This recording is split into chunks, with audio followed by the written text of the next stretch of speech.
عظیم کامیابی سے ہمکران کرنے والا ہے، اور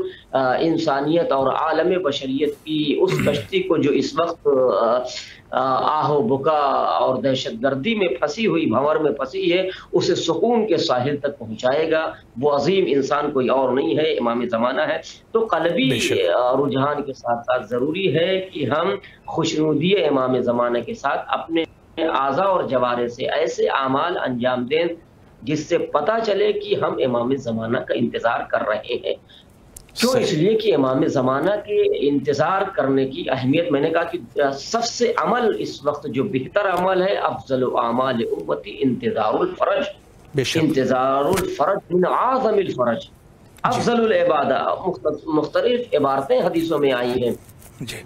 مگر یہیں پر بات نہیں رکتی ہے، جو امام زمانہ کی غیبت میں امام کا انتظار کر رہے ہیں ان کا مرتبہ بہت عظیم ہے۔ تو اس مرتبے تک پہنچنے کے لیے ضروری ہے کہ ہم اپنے اسٹیٹس کو اور اپنی حیثیت اور اپنے درجے کو بلند کریں کہ ہمیں ہمارا شمار جو ہے منتظرین امام زمانہ میں ہو۔ بے شک، اس لیے کہ وہ جو احادیث اور روایات میں امام زمانہ کے منتظرین اور ان کے انتظار کرنے والوں کے صفات بیان کیے گئے ہیں، اس اسٹیٹس اور اس درجے تک پہنچنا، میں یہ کہہ رہا ہوں، ناممکن امر ہے اگر ہم اپنے کو اس لائق نہیں بنائیں گے۔ جہاں تک امام زمانہ جس کردار کی بلندی پر دیکھنا چاہتے ہیں، ہاں کہ میرا چاہنے والا اس کردار تک پہنچنا چاہیے، تو وہاں پہنچنے کے لیے بڑی مشکلیں ہیں، بڑی تگ و دو کرنی پڑے گی۔ اس لیے کہ بڑا عظیم اجر ہے اس انسان کا جو زمانہ کی غیبت کا انتظار کر رہا ہے اور اپنے اعضاء و جوارح سے ایسے اعمال پیش کر رہا ہے۔ میں ایک حدیث کا سہارا لیتا ہوں تاکہ آپ کو بخوبی انداز ہو جائے اور ہمارے سامعین محترم تک یہ بات پہنچ جائے، سننے والوں تک، بسم اللہ، کہ انتظار ان کی حیثیت کیا ہے، وقار کا ہے، ان کا مرتبہ اور ان کا درجہ کیا ہے۔ امیر المومنین، مولا کائنات، غالب کل غالب، جن کی شہادت کے ایام چل رہے ہیں، اس عظیم ہستی نے بھی امام زمانہ کے سلسلے سے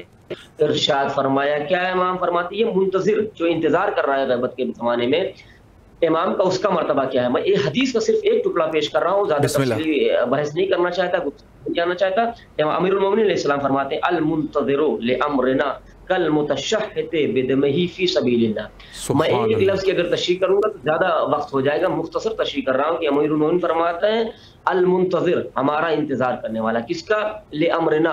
ہمارے قائم کا انتظار کرنے والا، ہمارے امر کا انتظار کرنے والا۔ یہاں امام زمانہ مراد ہے امر سے، ہمارے حکم کا اور ہماری حجت کا انتظار کرنے والا کیسا ہے، اس کا ثواب کیا ہے، اس کا مرتبہ کیا ہے؟ کل متشہد بدمہ فی سبیل اللہ، اللہ اکبر۔ وہ اسی طرح ہے جیسے ایک آدمی، آپ دیکھیے کتنی عظمت امیر المومنین علیہ السلام بیان کرتا، کتنا مرتبہ ہے صرف انتظار کرنے والا۔ اب اگر ہم اس طریقے سے امام زمانہ کا انتظار کر طریقے سے ائمہ چاہتے ہیں، جس طریقے سے امام زمانہ چاہتے ہیں، پھر تو ہمارا کیا مرتبہ ہوگا کوئی پہچان ہی نہیں سکتا۔ اور آگے بھی حدیثیں آئیں گی، امام فرماتے ہیں کہ ہمارے امر کا انتظار کرنے والا ایسے ہی جیسے فی سبیل اللہ، اللہ کی راہ میں جہاد کرنے والا اپنے خاک و خون میں خلطہ ہوتا ہے۔ جیسے ایک جہاد میں آدمی بدر کا مجاہد، احد کا مجاہد، خیبر کا مجاہد، خندق کا مجاہد، سچے جو مجاہدین اسلام تھے جو گئے ہیں اور پیغمبر اور امیر المومنین اور سارے ائمہ کے ساتھ رہ کر انہوں نے جہاد کیا ہے، ان اور خاک و خون میں وہ غلطہ ہوئے ہیں۔ کتنا مرتبہ ان کا مجاہدین کا، حدیثیں بھی ہیں، روایات بھی ہیں، فضل اللہ المجاہدین علی القائدین درجہ، ہم نے مجاہدین کو قائدین پر فضیلت دی ہے۔ اب کتنا درجہ اللہ فضیلت دے رہا ہے۔ تو اب سوچئے کہ امام زمانہ کا انتظار کرنے والا ایسا ہی ہے جیسے فی سبیل اللہ جہاد کرنے والا اپنے خاک و خون میں غلطہ ہوتا ہے۔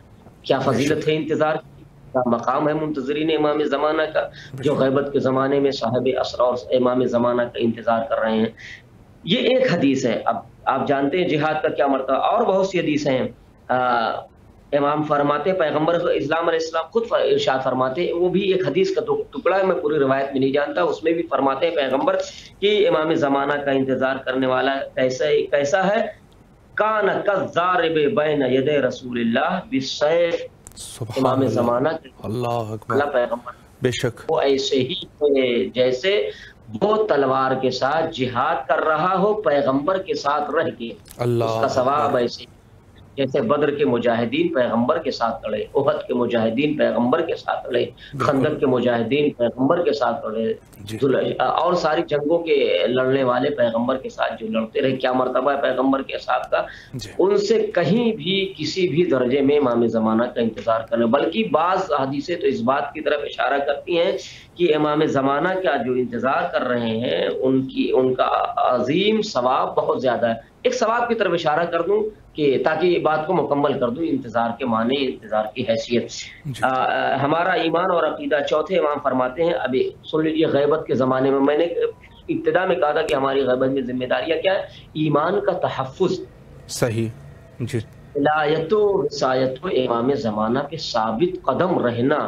اور یہی سب سے بڑی ذمہ داری ہے کہ ہمارا خاتمہ بالخیر ہونا چاہیے۔ جب ہم دنیا سے جائیں تو امیر المومنین اور امام زمانہ اور سارے ائمہ کی ولایت پر ثابت قدم رہتے ہوئے مر جائیں، بے شک، ورنہ یہ موضوع نہیں ہے، موضوع الگ ہو جائے گا، ورنہ کتنے امام کے چاہنے والے تھے مگر آخر میں وہ امام سے منحرف ہوئے اور ان کا ٹھکانہ جہنم ہو گیا۔ یہ موضوع گفتگو نہیں ہے۔ اب آئیے دیکھیے کہ کیا ثواب ہے منتظرین کا، میں اسی پر انشاءاللہ گفتگو کو تمام کرتا ہوں اس سوال کی۔ کیا امام فرماتے ہیں، چوتھے امام غالباً امام زین العابدین علیہ السلام کیا فرماتے ہیں، من ثبت علی موالاتنا فی غیبت قائمنا آتاہ اللہ اجر الف شہید مثل شہداء بدر و احد۔ جی، امام زین العابدین علیہ السلام ارشاد فرماتے ہیں کہ جو ہماری ولایت پر ثابت قدم رہو، جی، ہمارے قائم کی غیبت کے زمانے میں، جو زمانہ چل رہا ہے غیبت کا، اس کا اجر کیا؟ جو صرف ثابت قدم ہے ہمارے امام زمانہ کی غیبت میں، جی، اگر وہ ثابت قدم ہے تو اس کا اجر کیا؟ اللہ اکبر، کیا اجر ہے، کیا ثواب ہے، کیا مرتبہ ہے منتظرین امام زمانہ کا، جو امام زمانہ علیہ السلام کی ولایت پر ثابت قدم ہے۔ آتاہ اللہ اجر الف شہید، اللہ اسے کا اجر عطا کرے گا، ایک شہید نہیں، 1000 شہید، وہ بھی شہید کون سے؟ مثل شہداء بدر و احد، عام شہید نہیں جو آج کے زمانے میں راہ خدا میں قتل کیا جائے، دفاع اسلام میں، دفاع شریعت میں نہیں، جس زمانے میں پیغمبر کو ضرورت تھی مجاہدین اسلام کی کہ وہ آئیں اور اسلام کا دفاع کریں اور شریعت اور مذہب پر اپنی قربانی دیں، وہ بدر و احد کے شہداء جن کا کتنا عظیم ہے، پیغمبر کے ہم رکاب ہو کے انہوں نے اسلام کی طرف سے جہاد کیا اور مذہب کا دفاع کیا ہے، ان کے اجر کے برابر اللہ، ایک بدر کے صحابی نہیں، ایک بدر کے مقتول نہیں، ایک احد کے غازی کے برابر نہیں، 1000 شہداء بدر اور احد کے ثواب اور درجات کے برابر وہ آج کے امام زمانہ کے منتظرین امام زمانہ کو جو ثواب دیا جائے گا وہ 1000 شہداء بدر کے برابر ہوگا۔ ایک غیبت پہ جو ہم جیسے میرا ثواب، آپ کا ثواب، ایک آدمی کا ثواب جو 1000 شہداء بدر کے برابر ہوگا۔ تو آپ نے دیکھا احادیث اور روایات کی روشنی میں امام زمانہ کی انتظار کی کتنی اہمیت ہے اور منتظرین امام زمانہ کا ثواب کتنا ہے۔ اللہ سے دعا یہ ہے کہ پروردگار عالم ہمیں بھی امام زمانہ کے سچے سپاہیوں میں ہمارا شمار کرے، تاکہ ہم ان درجات در کریں جو منتظرین امام زمانہ کے لیے احادیث اور روایت میں ائمہ نے معین کر رکھے ہیں۔ بے شک۔ ایک سوال قبلہ مزید آپ سے کر لوں، لیکن اس کا جواب اگر مختصراً ہو جائے، چونکہ آخری وقت میں کچھ امیر المومنین علیہ السلام کا بھی ذکر ہو جائے، تو ایک سوال آپ سے کر لوں کہ امام کے بہت سارے القابات ہیں اور اس میں سے ایک لقب جو ہے وہ ہے منتقم، تو اس منتقم کی آپ وضاحت فرمائے کہ یہ منتقم سے کیا مراد ہے، اور انشاءاللہ پھر اگلے سوال کی طرف جاتے ہیں۔ جی بسم اللہ کیجیے۔ جی مختصر کر دیتا ہوں گفتگو۔ منتقم کہا جاتا ہے آپ کو، اور اس میں بعض لوگوں کو شبہ بھی ہو گیا ہے کہ منتقم یعنی انتقام لینے والا، اور جو ہم اپنے اردو زبان میں سمجھتے ہیں کہ انتقام کا مطلب یہ تھا مار دھاڑ، کاٹ کپٹ اور دہشت گردی، اس طرح نہیں ہے۔ اور ایک سوال بھی ہوتا ہے کہ امام زمانہ آئیں گے تو 70,000 علماء کو قتل کریں گے، فقہا کو مار ڈالیں گے، نہیں، ایسا کوئی نہیں ہے۔ امام زمانہ کریم ابن کریم ہیں، رؤوف ہیں، اور زمانے کی سب سے عظیم انسان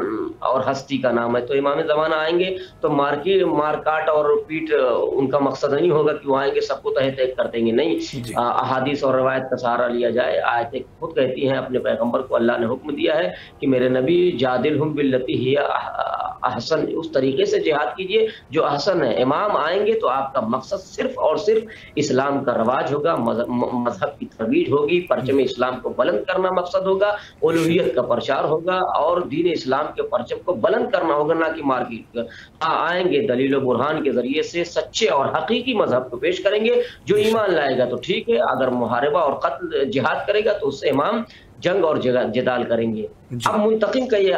کبھی بھی مقصد نہیں مراد لیا جاتا ہے کہ امام آئیں گے تو مارکیٹ کریں گے اور تلوار کے ذریعے سے سب کو تہہ تیگ کر دیں گے. نہیں، جب امام آئیں گے تو جہاں آپ کی 5 نداءات لکھی ہوئی ہیں تاریخ میں، اس میں ایک ندا ہے کہ جب امام آئیں گے تو آواز دیں گے، خانہ کعبہ کے پردے کو پکڑ کے آواز دیں گے، الا یا اہل العالم انا السمسام القمقام، انا السمسام القمقام، کہ میں وہ تلوار ہوں جس سے انتقام لیا جائے گا. تو اب اس انتقام کون سا انتقام مراد ہے؟ آیا یہ عام انتقام ہے کہ وہ آئیں گے سب کو تہہ تیگ کر دیں گے، کافرین کو، مشرکین کو، ملحدین کو، جتنے یہ مخالف ہیں؟ نہیں، ایسی بات نہیں. اس پہلے دلائل اور براہین سے بات ہوگی، اس کے بعد نہیں. لیکن اصل منتقم کا جو آیات اور حدیث میں ثابت ہے وہ منتقمی خون امام حسین.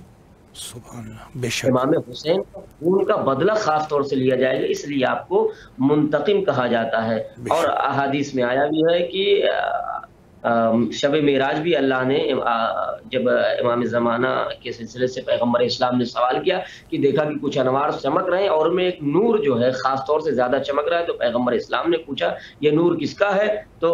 اللہ نے ارشاد فرمایا کہ یہ ہماری آخری حجت کا نور ہے جسے مہدی کہا جاتا ہے، من اعدائی، اور یہ وہی میری آخری حجت ہے جس کے ذریعے سے میں اپنے دشمنوں سے انتقام لوں گا. اب آئیے امام زمانہ کے سلسلے سے جو منتقم کہا جاتا ہے وہ 5ویں امام سے حدیث مطلوب ہے کہ جب